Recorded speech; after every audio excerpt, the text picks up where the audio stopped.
Good morning, my dear brothers. Welcome back to our biomedical ethics class. With our last class, we completed the chapter, the reproductive technology or assisted reproductive technologies. We saw IVF, in vitro fertilization. Also, we learned surrogacy, surrogate mother yesterday. And in the previous classes also we learned what you call artificial insemination, artificial fertilization, egg, sperm, embryo, fetus, etc. So with that we complete the chapter, what you call assisted reproductive technologies. Okay. Today we have a new chapter, moral responsibility regarding human life and dignity. Right? Good.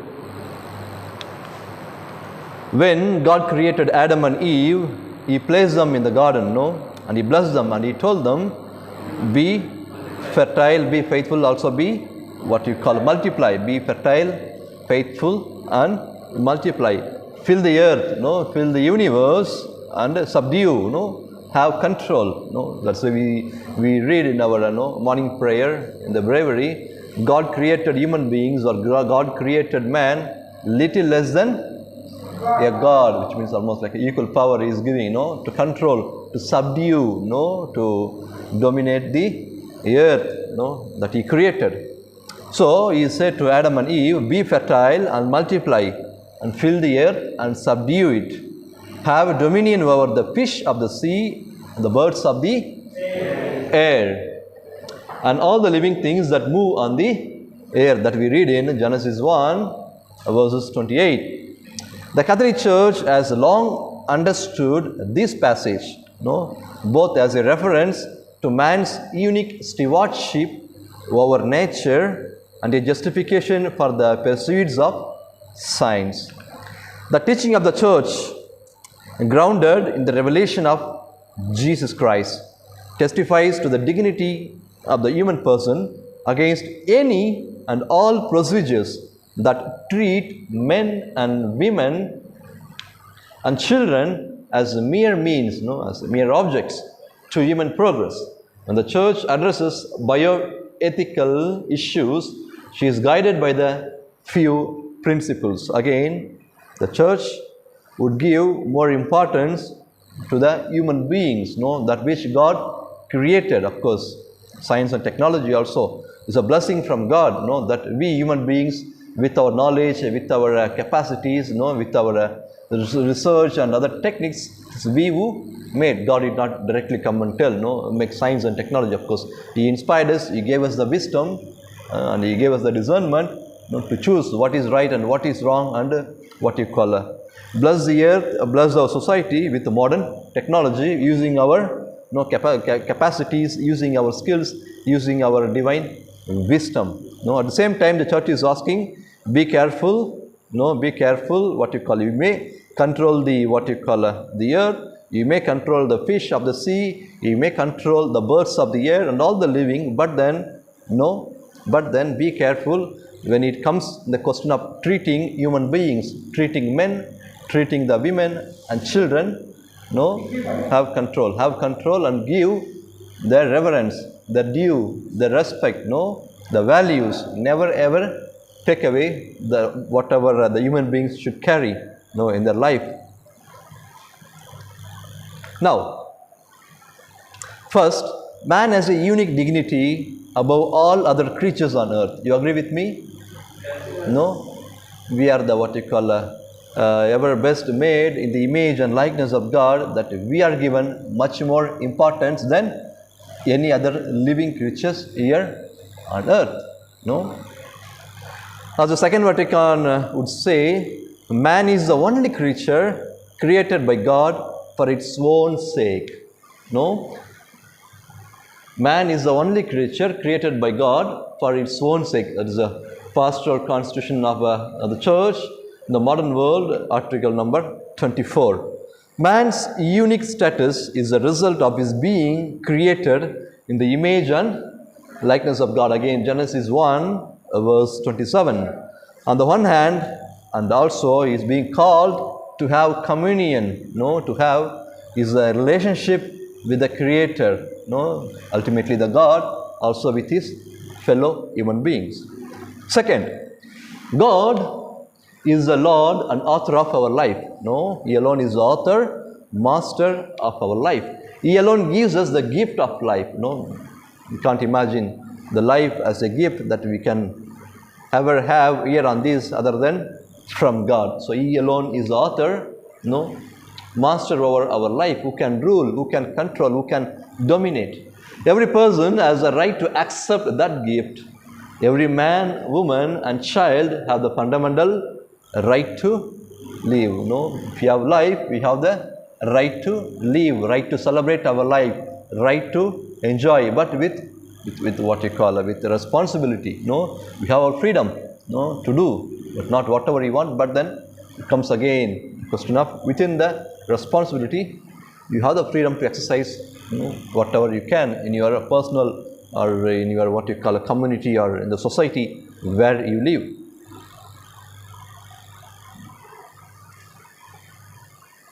Finally, contrary to popular opinion, the human body is no mere shell or collection of cells and organs to use as we please. We saw a few classes back, when the lady, drew something on the chart, the paintings, and she raised up to the parliament, one of the European parliament, to the government officials, saying, "It is my body, my cells, my skin, my uterus, my choice. So I can do whatever harm or whatever good, whatever pleasing to me.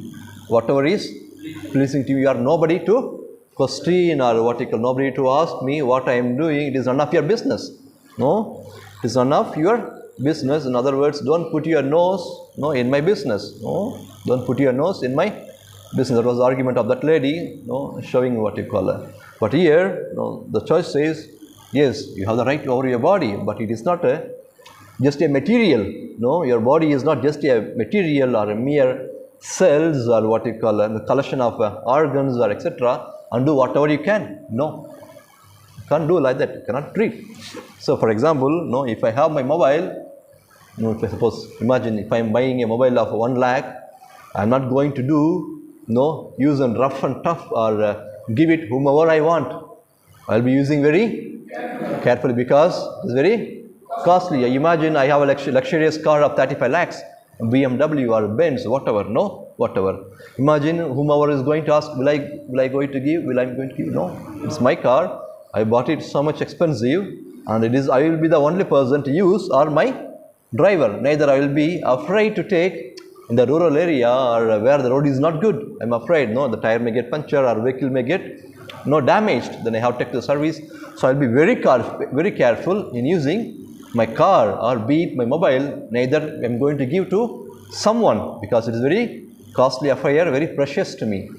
So when I give importance and what you call so much what you call care about my things which are non-living materials, they are merely materials. I can't give it as if however you want to do it, whatever way or what you call however you want to do it. But then I will be very careful. I'll be very careful when I give to somebody. Make sure that is being used properly. That is being used properly. Never what you call never destroy, damage, and keep it very secure. Then how much value, how much importance should I give to my own body? How much importance should I give to my own body, the living body? So that is what the church would say. When you give so much importance to non-living things, materials, how much care and respect you should give to your own body. Okay, that is what the church would say. Good. So our human body is not a mere cells or a shell covering things or a collection of organs. No, and we do whatever we want. No. Neither is the human person is reducible to the outward appearance of the body. Sometimes they put makeup and they make it so what you call presentable. Yeah, good. We need makeup. We need to present ourselves well. That is not the end of. That is not the whole thing of our humanity, our human beings, our respect, our dignity. No, it's much more than that. Much more than the makeup and the what you call paint that you put on the lips on or what you call on your face. No, the dignity doesn't stop there or what you call with that. No, you say no. Yeah, I have the dignity. No, it's much more than that. Much more beyond that makeup. No, that we put. Rather, Catholic Church believes that the human person is a holistic composure of body and soul. Okay. In the encyclical letter, Spe Salvi, that is saved in hope. In English, it is translated as saved in hope. It was published in the year 2007 by Pope Benedict XVI, in the month of November, where Pope Benedict cautioned, he warned, saying, if technical progress is not matched by corresponding progress in man's ethical formation, in man's inner growth, then it is not progress at all, okay, but a threat for man and to the whole world.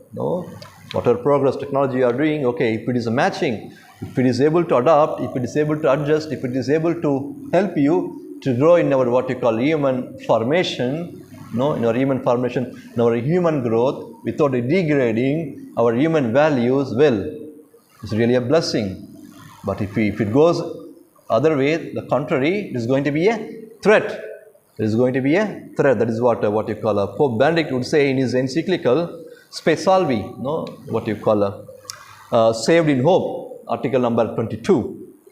We are called to use science and technology in a full and constructive way, while recognizing that the findings of science always have to be evaluated in the light of the centrality of a human person, of the common good, and the inner purpose of our human creation.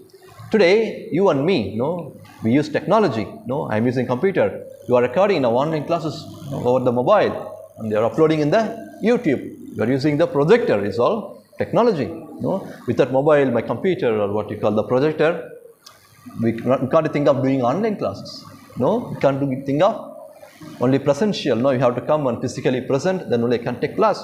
Now people, brothers, students who are there sitting at home, they can attend the class, means the science and technology has grown so much to record, to upload it in YouTube, give like or you dislike or watch, comment over it, is because of the technology. In the notes that we share, we share to dean, per dean shares to all the rectors, it all connected with the WhatsApp group and technology, internet. So today we can't think of without technology, without internet, going to have a class, especially in this case of what you call quarantine and what you call crisis of corona. You are forced to sit at home. You don't know what to do. You don't know what to do. At this time, the technology comes and helps you. In recording and uploading, and you can sit at home, have internet, view or watch from the TV, computer, mobile, etc. So today we, the people, use technology, and technology influences people's lifestyles and habits. So we can't talk about technology without talking about human person first. If you can't talk about technology, we also have to talk about the human people, human person. Who is going to use at the end technology? We, the human people, human beings are using the technology first. So every person, is created in the image and likeness of God, that we all know. As a result, every person inherently possesses qualities from being created in the image and likeness of God. We see that the divine image, or the so-called the icon, through our free will, our intellect, our ability to form relationships, our creativity, our ability to love God and love our neighbor, and to be loved, and many more. This divine gift also means that we recognize the living icon of Christ in each other. And if we love God, then we must also love those who are made in God's image and likeness. Who are they? Our neighbors, our companions, friends, relatives.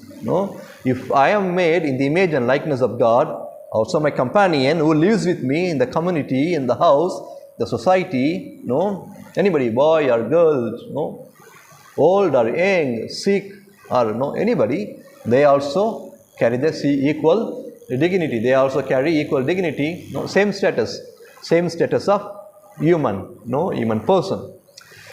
The Apostle John put more forcefully, he says, if anyone says, I love God, but I hate my brother, no, he is a liar. For whoever does love a brother whom he has seen cannot love God whom he has never seen. No, that is what Saint Teresa of Calcutta also would say. No, if I say I love God and what you call, when I see God in the poor, in the abandoned, in the sick, no, in the lepers especially, if I am not going to treat them and care them, give them what they need, then my love is not true. No, that means I am saying lie, saying what I am a Catholic, I am a missionary, I am what you call doing the service. No, if I say I love God, if I can see Christ, I must also see Christ, same Christ, the poor whom I serve. No, so myself, that is what you call Apostle John says. This is a commandment we have from him. Whoever loves God must also love his brother, his neighbors. No, that is 1 John chapter 4, verses 19 to 20. Every person, whether we encounter them in person or online, is worthy of dignity and must be treated with dignity. No matter whether you are here or you are talking over the phone, you are attending class from online, but we all carry the same status. No, we are all created in the image and likeness of God. Good. Pope John Paul II also advised in 2005. He says, do not be afraid of new technologies. He says, these rank, the technology rank among the marvelous things in the world. No, technology rank marvelous things in the world, which God has placed at our disposal and to discover. God has given the gift of discovering, finding each time new application, a new software, whatever. So God has given, so it is so marvelous, to have in our society, in our life, which God has placed at our disposal, and to discover it. Parents, when he addressed, it was specifically to a group of parents. He says, parents usually wonder how they can help their children discover the wonders available while also unbalancing the potential harms. Same time, there are also particular danger in technology. That's what Pope John Paul II, today is his feast. Today is St. John Paul II, one of the most influential, very loving Pope, from first Pope from Poland, Polish Pope. During his time, there were a few challenges, namely like, people questioned about use of artificial contraceptive methods. Artificial contraceptive pills and methods and what you call science and technology medicine, that which prevent the conception, that which prevent the pregnancy. But he stood for the what you call human values and human dignity, and he was against any contraceptive pills or medicine or science and technology. Also there came the issue of what you call women ordination. Women ordination during his pontiff, but he was strong that what you call he was guided by the cardinals and guided by the church and what you call the Holy Spirit, and he stood. We have to give equality to the women also in the church. We are not degrading them or putting them down. They also have the equal power. But preaching, celebrating Mass, presiding Mass after Jesus Christ, his apostles, is only given to men. But in London, in Anglican churches, there are women priests and bishops. There are women priests and even the bishops. But we, in the Roman Catholic Church, we are not putting down the women, the religious or lay people. No, we are also giving them the equal power. There are many methods and ways to preach the gospel. They also participate in the liturgy, and what they call, they also carry the mission of preaching and teaching the gospel, evangelizing the people and the poor. So they were not, the church is never degrading or what you call giving less opportunities to women. No, since they are not made into priests or bishops. No, they also carry the equal responsibility of preaching, what you call, and teaching by the very fact that they received the baptism and they are Catholics.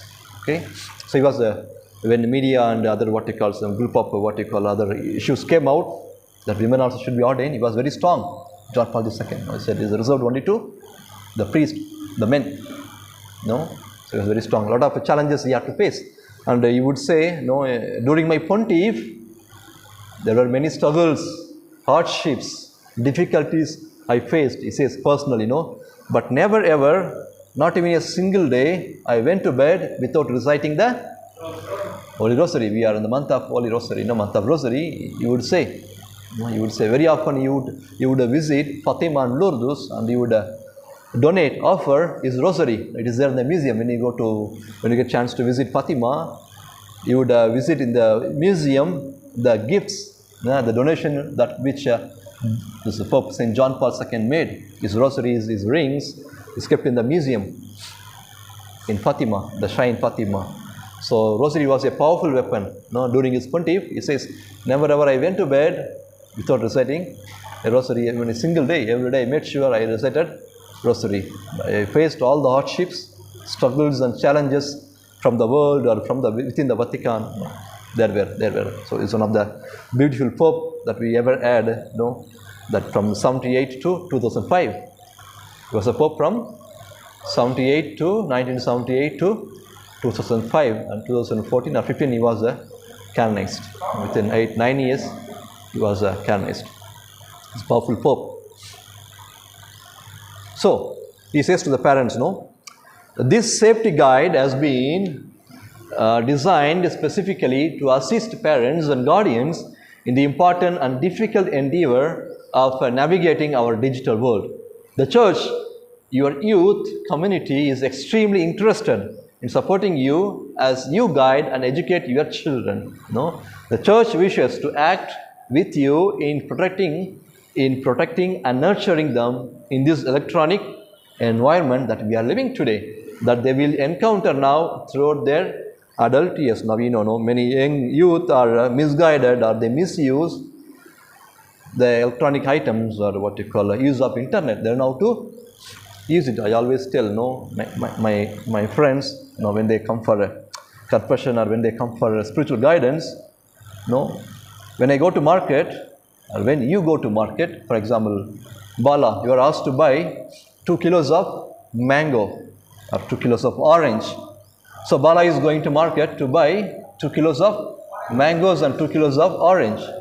There's the first category which is fresh and Teja, which is fresh and high quality. Maybe costly, maybe bit costly. There is second category, bit lower, maybe already 1 day old, maybe 1 day old, and third category still older, and there is a fourth category very cheap, little price, almost spoiled like. If you go and eat, sure that you are going to get stomach ache or stomach upset, some symptoms. So Bala, which mangoes of category or which oranges you would buy? So Bala says you would buy the first category. Why?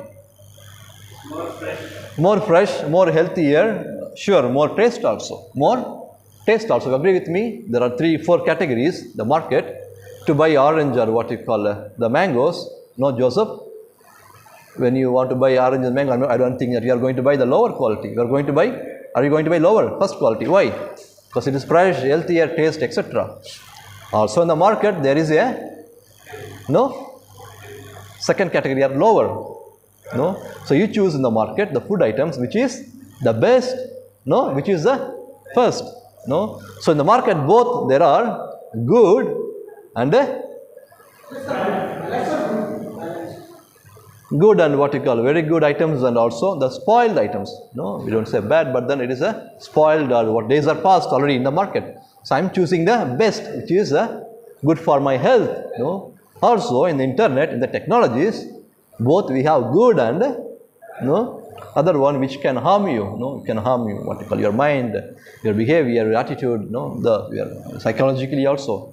Sometimes when you are addicted to what you call internet, pornography, etc., sure, you are going to damage your vocation, or you are going to lose your the world or style of your life, or you are not going to be a normal. You'll be addicted, and people I have seen in China and Japan, they are addicted to video games, mobile and video games. I read in the newspaper the other day, a young man of 19 years old played 21 hours continuously video game. 21 hours without a break. And he happened to die. And he happened to, it was a shooting and racing, etc. So you are addicted. Your concentration is at 21 hours without taking a break, food, anything. He was playing, but was no more. Another one, he was interested in shooting games. Shooting, what do you call it? Video games are there in the TV, not in the mobile or computer. They connect to the internet with the what you call a TV, or there are also cassettes, or also other gadgets, with the what you call thing that you can keep on shooting. It's very interesting, attractive. Also, once you become addict, keep on. So this man, he was shooting. At the end, what happened? It is there. He took the real gun and shot his own parents. It is there. I shall let you know exactly. So 2 years back or 3 years back. See, is what you call it. So internet, the technology, we have both the good and evil, because Bala and Joseph, when they went to market, they always buy or they bought the best one. They know they buy third, fourth category, it will harm their health. It will make an injury to their health. So Bala and Joseph, and Teja also, they bought always. But still, but he was fighting. He bought third, but he was fighting. After getting back home, he got scoldings from his mother. Mother said, why did you buy the third category, which is not good? It is not good. He got the scoldings. So we always choose the best one. What I want to say is, we always choose the best quality in the market, though it be costly. Same way, in the internet, in the technology, we have both. That which gives you, which entertains you, which gives you, good lesson, also with what you call degrades your own dignity, degrades your own values. At the end, you are addicted to that, and you take the gun and shoot your own parents. That is the extent that you are what you call today youth are. So John Paul is advising the parents, be careful.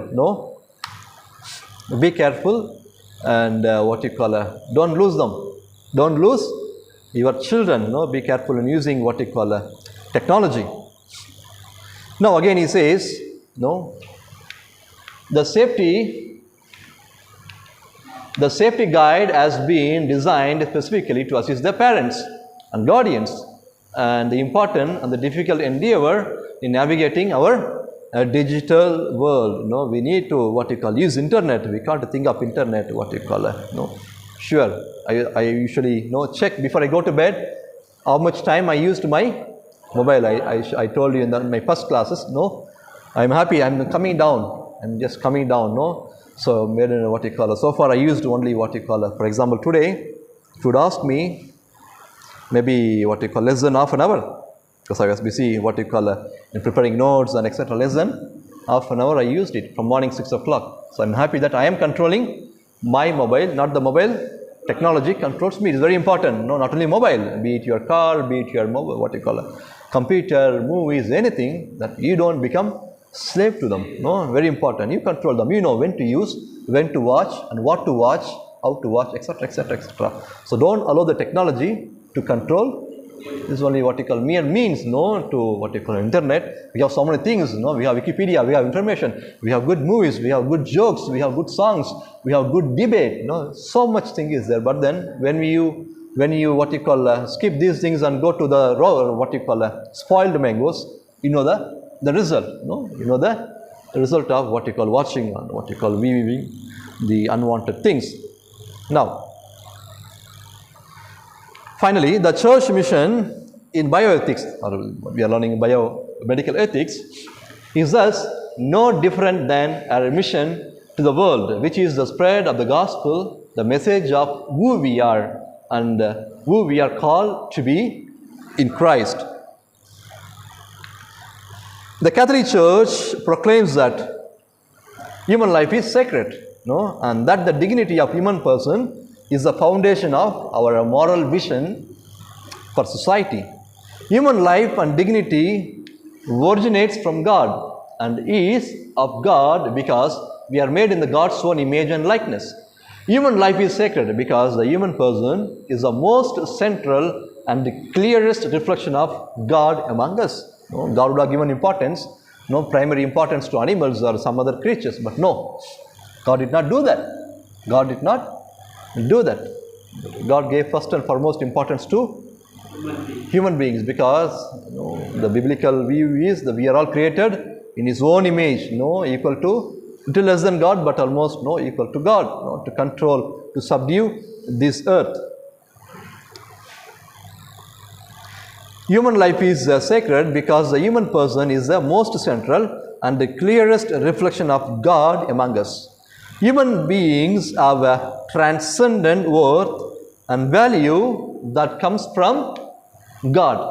This dignity is not based on any human quality, legal mandate, or individual merit, accomplishment. No, our dignity is not based on whether you are more fairer or you are darker, you are taller or shorter, whether you are Sumerian or non-Sumerian, or a lay, children, or you are physically disabled, or you are blind. No, nothing is nothing to be considered when it comes to the question of dignity and human values. All carry the same. You can't say, I'm in the seminary, I'm eating three good meals, I have luxury car, I'm going to the church regularly, practicing sacraments, confession, communion, etc. So I am more holy, and I have got more dignity, which is worthier, or which is greater than the man who goes only on Sundays to the church. No, we can't say that. We cannot bring it down or question the dignity within the dignity. No, there is no greater dignity, there is no lesser dignity. Dignity is same. Dignity is applied to the same, and we can't make it categories in the dignity. No, this man, since he is coming from village, he is coming from rural, since he does not know prayers, he does not go to the church, he has got different dignity. Since I go to the church, I know the prayers, I know how to read English, I know how to speak English, I have got another dignity. No, dignity is same, whether you are rich or poor, all are equal in the sight of God. Okay? Human dignity is inalienable. That means it is an essential part of every human being and is an intrinsic quality that can never be separated from other essential aspects of human person. So we can't think of dignity without human being, or without a human being the dignity. So human persons and dignity, they are always connected. No, they are always connected and interrelated. Human beings are qualitatively different from any other living beings in the world because they are capable of knowing and loving God, unlike any other creature. No, a belief in the dignity of the human person is the foundation of morality. The principle of human dignity is the foundation of all Catholic social teaching principles. Okay? You get me whatever I want to say in the first point? So far we are dealing about moral responsibility with regard to human life and our dignity. We saw just what the church says, quoting Gaudium et Spes, and quoting Pope Benedict XVI in his encyclical Spe Salvi, Saved in Hope, how he says about the technology, how we have to use them. Also we saw now how John Paul II would advise to the parents in the modern society how we have to use the technology, and you have to keep watch over an eye over your children, not to misguide them, not to lose them. That they may be scattered, and they may go beyond the modern technology and they become slave to it. But be careful, and you give them technology, give them mobile, everything, but have control. Have control. Make sure they do not go away from the family, they do not go away from the faith, they do not go away from the church. This is what John Paul would say. In our next class, we shall see about man's responsibility for life. Let us take